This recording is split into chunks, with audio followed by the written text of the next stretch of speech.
Hey, I'm Stephanie, and today I'm going to be talking about some of the revelations I have had this year about the way I use my makeup. And a lot of this newfound knowledge has come to me through the Partners in Cream Project Pan. This is my December project update. Because this is the grand finale for the year, I thought I would share not only my progress in today's video, but also some of the lessons that this project has taught me, because wow, did it open my eyes. First off, just in case you have no idea what this project is, it is a makeup usage project that was originally created by Steph Lyons and Delyn here on YouTube, and the purpose of it is to help us show our cream and liquid cosmetics the love they deserve, because creams and liquids typically tend to expire faster than powder cosmetics. So anybody who wants to can join. We all choose 3 to 6 cream or liquid cosmetics that we want to work on using, and we share our success and our failures here on YouTube and on Instagram. Both Steph and Delyn will be linked in the show notes, so if you enjoy panning content, I would suggest checking them out. Let's get this update started with foundation. My IT Cosmetics CC cream has been in this project all year, and I've used it 22 times just in the past month, but I have had to use different tubes of it during the year for a couple of different reasons. One is the normal one. My skin tone changed with the seasons, so I went from light to medium and then back again. But the second reason is that while I was using my tube of medium, I noticed that the formula expired. And by expired, I mean I noticed a distinct difference in the formula. When this formula is at its best, it applies really smoothly. It gives a very nice kind of dewy skin-like finish. But when this product goes off, I didn't notice it because it was separating in the tube. It didn't smell funny. It also didn't irritate my skin. But I noticed that it almost sat on top of the skin instead of soaking in. And the application became very streaky, no matter how I applied it, whether with my fingers, a brush, or a sponge. And as soon as I opened a new tube of it, the problem disappeared. So I recycled the expired tube of medium and I opened up this fresh one. And full disclosure, IT Cosmetics does send me product from time to time, and they did send me this tube of foundation free of cost. So that's why I was able to open a fresh one during my no-buy year. So I have a fresh tube of medium, an older tube of light, but it looks like this one is now beginning to expire because it's beginning to do that streaky thing on my face. I opened this tube around the end of 2020, and it's just beginning to turn now. So it looks like once you open this product, it lasts about 2 years. Let's take a quick look at my usage in terms of numbers over the course of the year, because I think it's interesting and a little bit revealing, and I'm going to use my notes for this part. So when I look at my usage over the past year of the project, between the 3 bottles that I used, it looks like I go through 2 tubes of this per year. And in that case, that's about 2 fluid ounces or 64 milliliters per year. And that is when I use this as my main foundation. This wasn't by any means the only foundation that I used, but I did use it 87 times, which is a fair amount. So as my makeup no-buy year comes to a close, what does this information about my foundation usage teach me going forward? Well, if for a moment we assume that the average foundation has a lifespan of 2 years, and I go through an average of 2 fluid ounces of my most used foundation each year, then I probably shouldn't have much more than 4 fluid ounces in my collection at any given time. I am sure that if I were to glance in my foundation drawer right now, I would find far more than 4 ounces of product in there. Because I mean, foundation has been sent to me, some has been decluttered to me, and I also purchased some for work. But of course, I didn't purchase those this year during my makeup no-buy. I purchased them at the end of last year. But that means that they're already halfway through their active lifespan. So that means I need to do some really extensive foundation testing in the new year to see exactly what can stay and what can go. Because even though makeup is a hobby for me, and so I don't feel the need to completely streamline my collection, I do feel that for me, this is a product category that needs hard limits. So if you want to follow that journey, make sure you're subscribed. The next product has also been in this project since the beginning of the year, and it is my Tom Ford Shade and Illuminate Cream Highlighter and Bronzer Duo in the shade Intensity 1. And I used this 18 times this month. This was by far my most used cream bronzer this year, with a grand total usage of 159 times. And I would say I'm maybe, I don't know, halfway through this now. What we have to remember is that I had used this product before it was ever in the project, so I've probably used it at least 200 times, at least.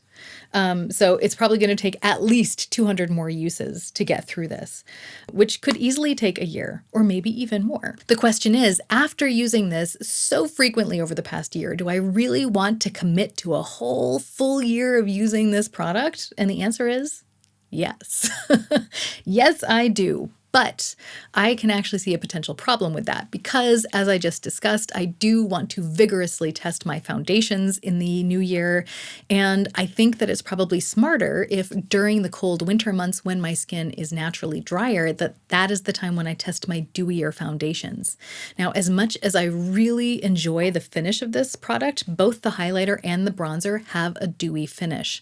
And with the state that my skin is currently in, where it's gotten so much oilier, I just don't think that that would be the best combination. I'm kind of surprised to hear myself say it, but I think I'm going to have to retire this bronzer for a few months in favor of some less dewy formulas. But at least when I put this back in the drawer, I can do so knowing how much use it got this year and how much I enjoyed it. And this project has taught me a lot about how long it takes me to go through a cream bronzer like this. Now, I don't have hard numbers about expiration because it doesn't seem like any of my cream bronzers have expired to date.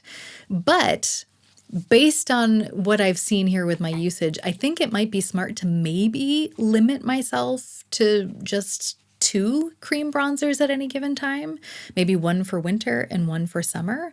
So it looks like, once again, in this category, I'm going to have a lot of head-to-head comparisons to do in the coming year. Now we're on to lipstick. I feel so smart that I put one of my favorite lipsticks in this project because it gave me an excuse to use it. Before this year, I used to be the type of person who would save my most favorite makeup for special occasions and events.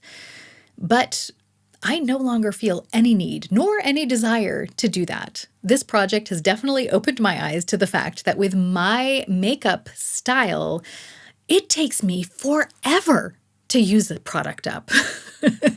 And so if I wait for only special occasions to use this makeup, it's either going to expire before I can use it up, or my tastes are going to change and I'm not going to want to wear it. And where's the fun in that? So I say Gucci every day. This is the Rouge à Lèvres Voile formula in the shade Katrin Sand, and I enjoy everything about this, from the weight of the component in my hand, to the flower and gold detailing on the packaging, to the gentle scent of violet candies that wafts towards my nostrils as I apply it, the fact that the formula is comforting and present enough on the lips to give me a flush of life even in the depths of winter, yet it's sheer enough that if I get it on my teeth, it's not going to show up and I'm not going to look like a fool.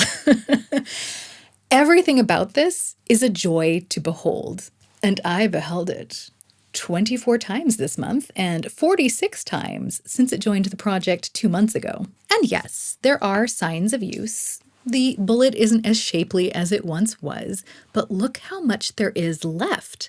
I wouldn't be surprised if there's a whole year's worth of regular usage in here. And I mean, that's a whole year of enjoying one of my favorite things. But let's put this in context as well. If you saw my most recent makeup auditions video, in which I tested a bunch of the makeup that had been decluttered to me this summer against the makeup that I already owned in my collection to see what was worth keeping, then you might already know that I get a lot of lipsticks decluttered to me. And there is no way I will be able to use all of the lipsticks I have collected over the past while before they expire. Now, once again, as someone who has makeup as a hobby and who really enjoys different formulas and textures and colors and who loves playing and experimenting with that sort of stuff, I think it's okay if I don't completely streamline that collection. But I am a firm believer in everything in moderation, even excess. So once again, I'm going to have to do a lot of direct comparison testing in the upcoming new year, lipsticks included. Next, we have my Juice Beauty Cream Blush in the shade 04 Flush. And I think this just might be my favorite cream blush because it is so easy for a person of my light skin tone to wear. because it basically looks just like a nude flush. And I cannot over apply this. For someone who is blush challenged, something like this is great. I just feel like I don't have the face for a super blushy look, but I don't know that that's like an objective opinion. I don't know. You guys kind of have to tell me what you think, because see, I feel like I can look at my face and see certain things objectively. Like I can see that I have, a kind of heavy brow bone and that my eyes are deep set. And when I say things like that, that's not, like a judgmental statement. That's just me making a neutral statement about my facial features so that I can be informed about how to apply makeup in such a way that it will help me achieve the look that I'm aiming for. But when I say I don't feel like I have a face that is suited to a blushy look, I'm not sure that that's objective, because I have pretty bad rosacea. It's not always bad, but sometimes it is dramatically bad. Like where people who know me will be like, "Are you okay?" Because my face is so red. And I'm wondering if that colors the way I think about blush. But then I watch people like Born Blushing here on YouTube, who also suffers from rosacea, so she could also theoretically have the same blush complex that I do, but she most certainly does not.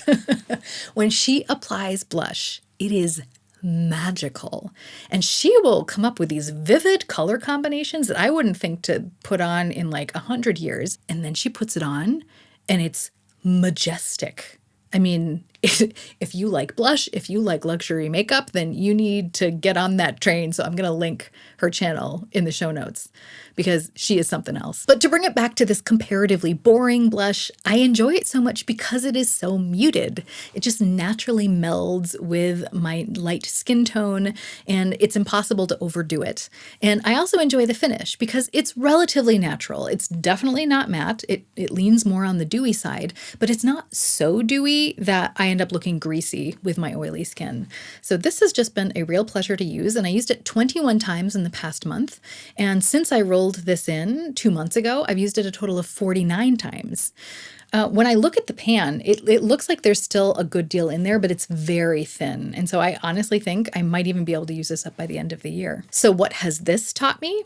Well, that if I have a natural looking color on me like this, that I'm probably going to go through product a whole lot faster than if a blush is vivid.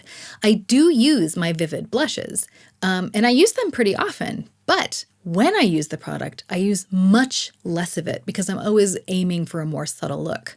And so I think next year I need to examine my collection with that in mind and then maybe reevaluate what I keep and what I pass on. This just in. Random lady panned her under-eye corrector. Authorities advise against unnecessary travel in the region due to waves of uncontrollable excitement. Bill, are you sure that's a headline? Let us all gaze with awe upon the empty pan of my tart-colored clay CC under-eye corrector. Just in case you couldn't tell, I don't pan things very often, so I am currently experiencing feelings of extreme elation. And to symbolize it to you, I would so like to generate video footage of me frolicking through a field, hand in hand with a gigantic version of this component. Unfortunately, my editing skills just aren't that far along yet, so instead, you're just gonna have to watch this silly dance of joy. I panned you, I panned you.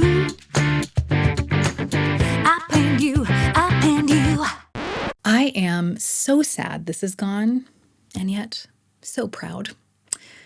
If, by the way, you'd like to see application footage of me using this product the last time I was able to, then check out this video here. If you liked what you saw today, I hope that you will like, comment, subscribe, all that jazz. But even if you don't, I hope you have a great week and that we can all remember that even stumbling can be a form of moving forward. So let's stumble in style.